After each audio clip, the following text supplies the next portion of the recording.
menjarem arròs novell, que el vell mossè va acabar de fesols i napicols.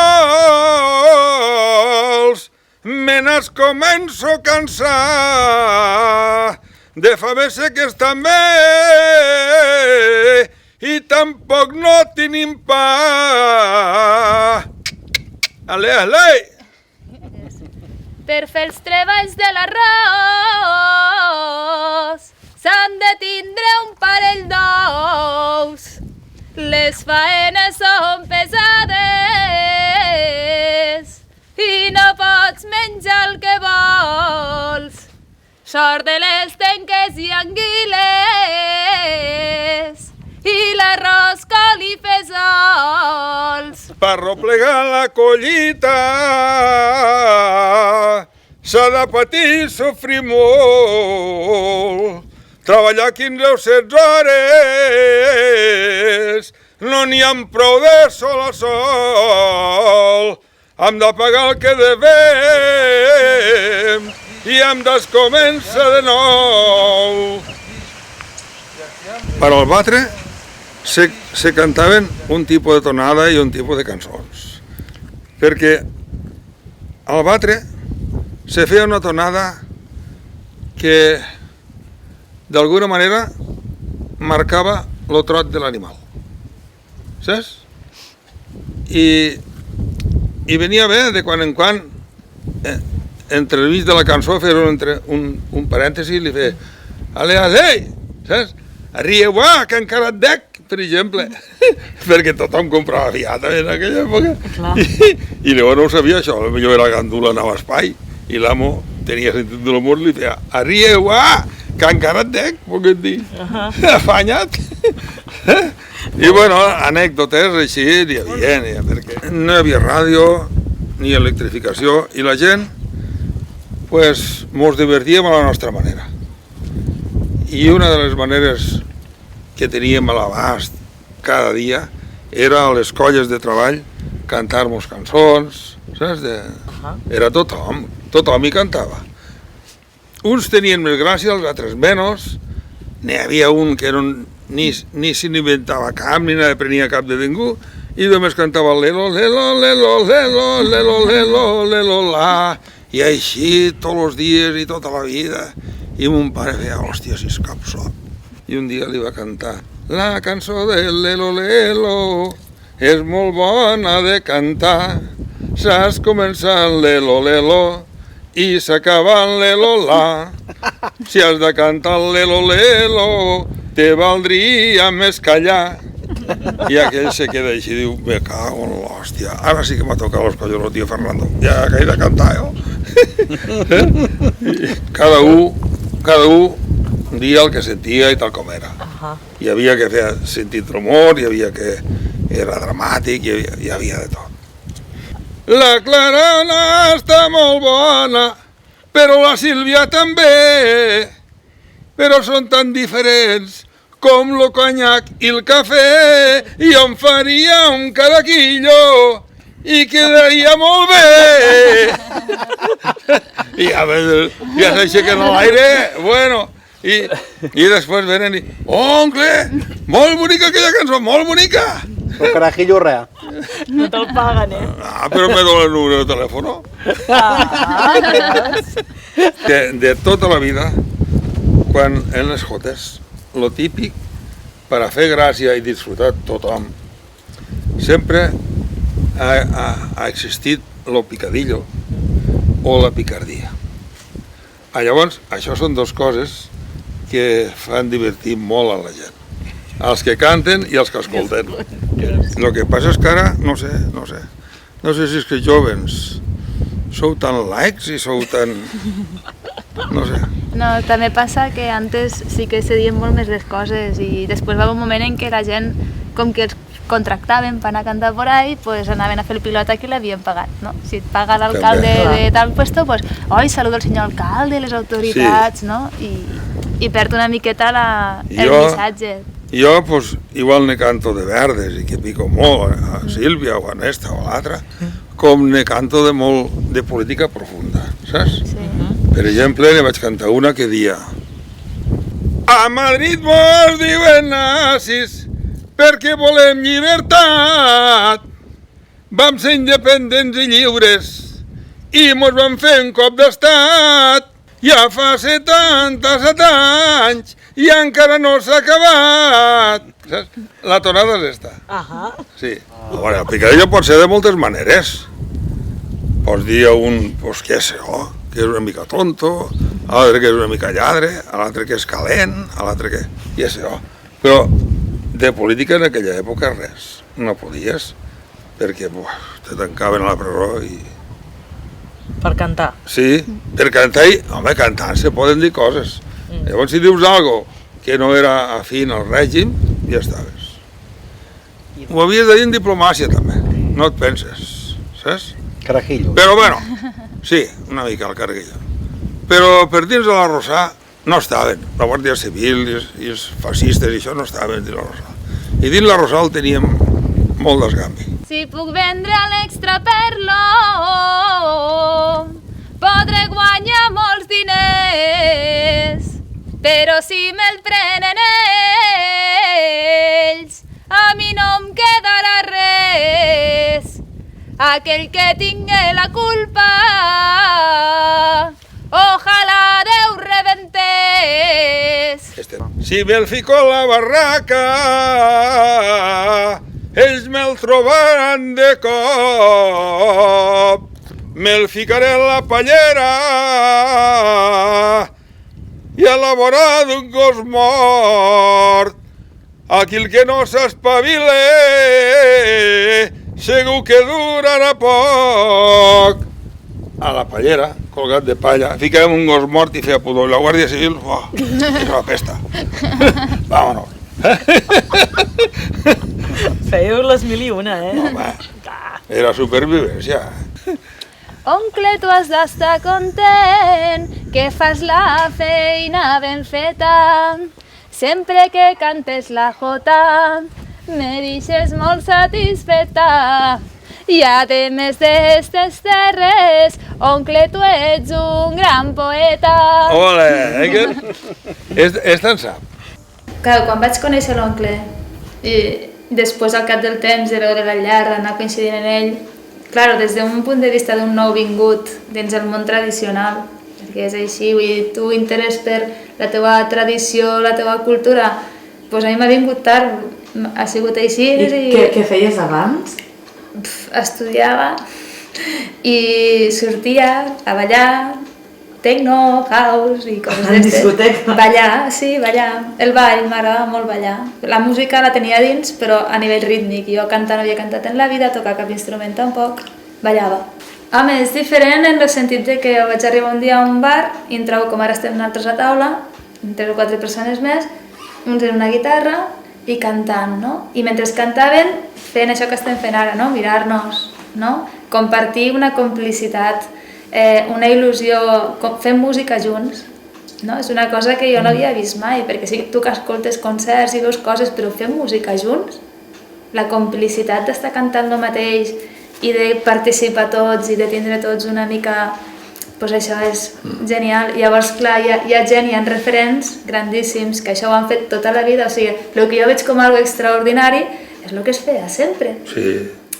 Home, i a les tavernes la gent, sempre hi havia algú que era aficionat a la guitarra.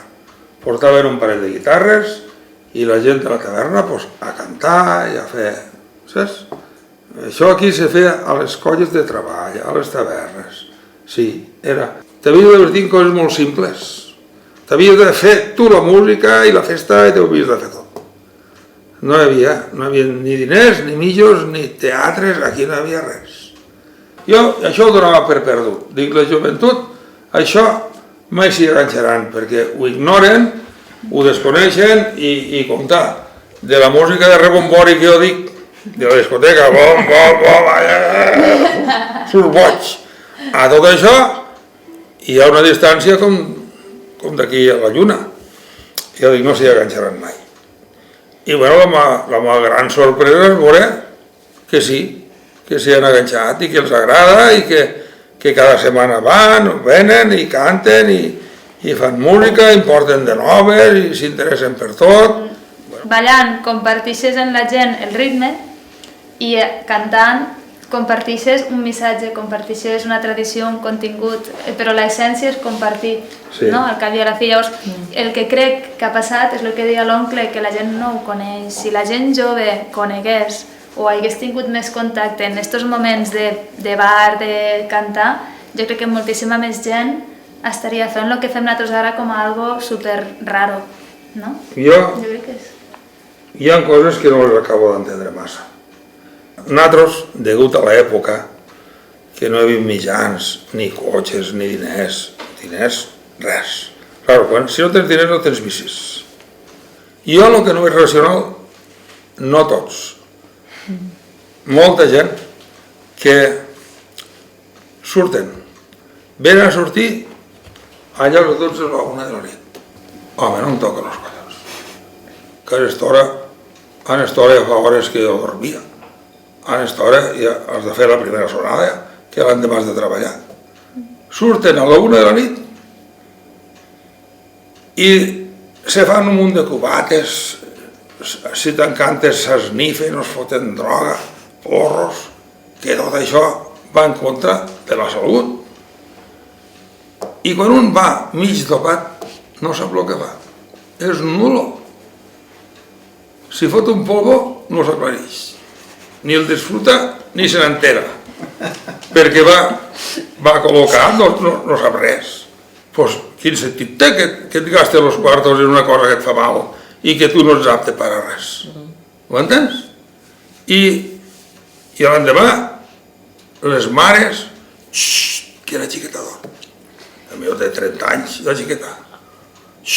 Que el xiquet dorm. Saps? A millor les 2 de la tarda, que dorm. Calla, que dorm. Me cago la mare que ho va passar. Lo bon va al revés. Ningú treballa, ningú responsable, ningú no sé què. Llavors jo, tot això no ho veig racional.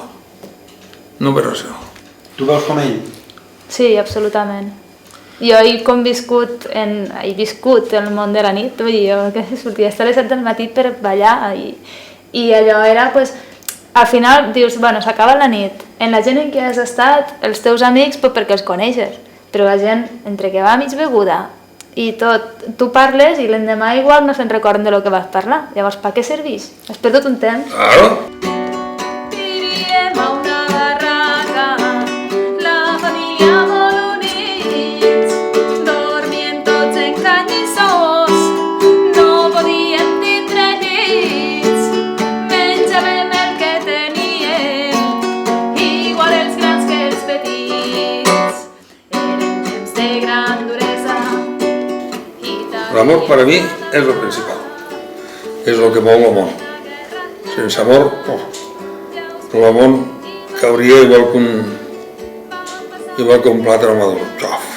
Se deixaria, se perdria la il·lusió, se perdria la procreació, se perdria les ganes de viure, se perdria tot. Sense amor no hi ha vida.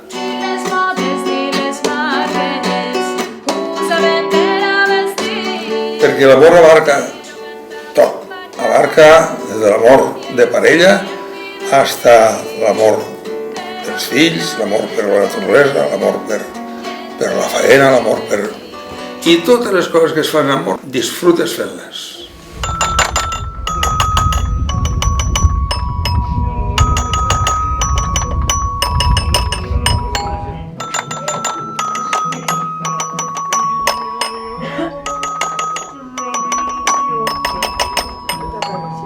Ets un artista, eh? I qui diu aquí? Perro que te zinc, perro que te zinc. Com totes les històries, tot té un inici, no? L'inici del llarg jo el definiria, segur que algun altre opina el contrari, però jo el definiria com la inquietud que té una persona en particular de les que estan aquí, la primera que va tindre aquesta inquietud, que és la Dolors. La Dolors és una senyora a la qual, una mica com va trobar explicat, li va molt i tot el que és el popular i sobretot conservar el que és les nostres arrels de la música, les cançons de la zona, les jotes que cantem per aquí baix al Baix Ebre i Montsià. Tot val a dir que este inici dels dimarts al llarg este inici mai s'ha sigut possible sense ella.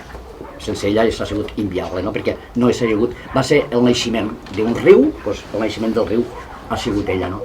I això és, això cada vegada ha anat a més, han fet alguna sortideta, una mica casera, però bueno, alguna sortideta, mos ho passem molt bé. Quan acabem la nostra rondalla cap allà a les 12 de la nit aproximadament de cada dimarts, cada un se'n va a casa d'ell i normalment, salvo que alguns del mateix Amposta se puguen saludar després demà pel carrer, normalment no mos sabem moltes coses un dels altres. O sigui, mos trobem allí, cantem, expressem els nostres sentiments, mos saludem molt efusivament perquè mos estimem tots molt i fins el dimarts que ve. I això és. Què fem allí bàsicament? Doncs això, una miqueta la mostra de la nostra cultura musical de la nostra zona.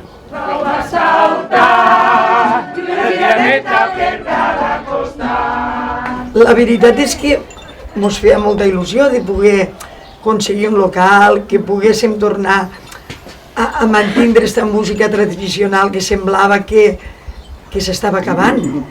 I la veritat és que ens fa tot el goig del món.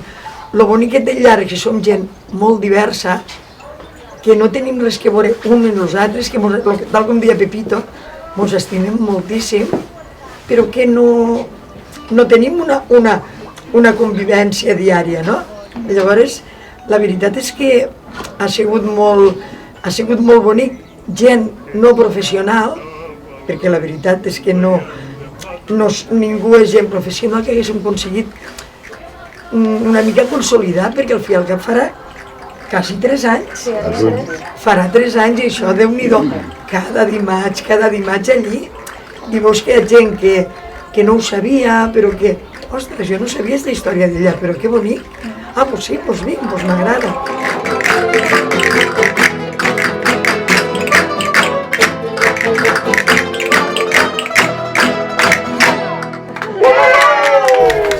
Yo también quiero decir que después de la fase de Joan y Dolors, aquí presentes los dos, el YAR, continuó él al cargo del YAR. Por eso no cuento. Sí, y no desmereció para nada, al contrario. Fue continuar una época maravillosa, florida, creativa, armónica, rica en toda clase de todo, y de ideas y de todo. Fue una época, de nuestra época, muy bonita. ¿Con la cañita daba la tapa o es como ahora? La cañita te la ponías tú y pagabas si querías. Vull dir, lo local l'han portat molta gent, tal com diuen ells. Vull dir, Joan va ser dels que va ser iniciador del llar, després ho vam continuar, Rodri també. S'han fet moltes coses, vull dir, des del llar en activitats culturals i populars. Inclús l'any que es va inaugurar el llar, que va ser el 68, que va ser el 15 d'agost del 68, a Amposta se va fer un festival de la nova cançó i el que va guanyar va ser l'Ovidi Montllor.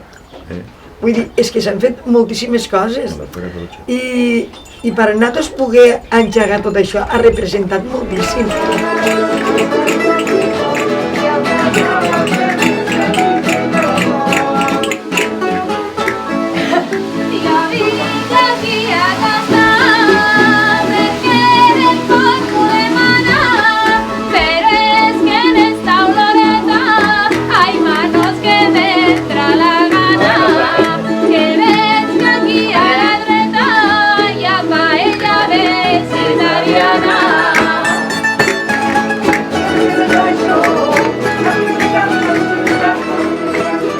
Ja només el primer moment que vas ja té algo, té una ànima aquell local, té una ànima, és així, i la gent que encara està, que estava llavors com a membres actius, dinamitzadors, ells són l'ànima i encara estan i la continuen portant. Jo crec que és per això. Hi ha un punt molt important i és el punt acolliment. Jo recordo quan al principi van coincidir els cursos de jota, no? I cantaven i vam anar després a un concert dels Quicos que van estar cantant i dic, oi, vull ballar, saps? I clar, és el moment en què dius, això no sé què és, vens de ballar a les discoteques i vaig a veure. I de cop me trobo amb aquesta gent, no? Va, vine, i me trauen a ballar, saps? O sigui, tu vols, doncs vine. Això és molt important, això no tot arreu ho tens. Quan una persona té interès, trobar el grup de gent que te respongui i et digui, doncs vine, i damunt ho fas torpe o no, al principi torpe, i diuen, molt bé, vinga, saps? Llavors, això jo crec que a partir d'aquí ja pots tirar milles i a partir d'aquí pots anar enganxant gent. Yo me apunto a lo del acolliment, que con lo mal que canto, i em continuen acollint. O sea que imagineu el nivell d'acolliment que n'hi ha en el grup.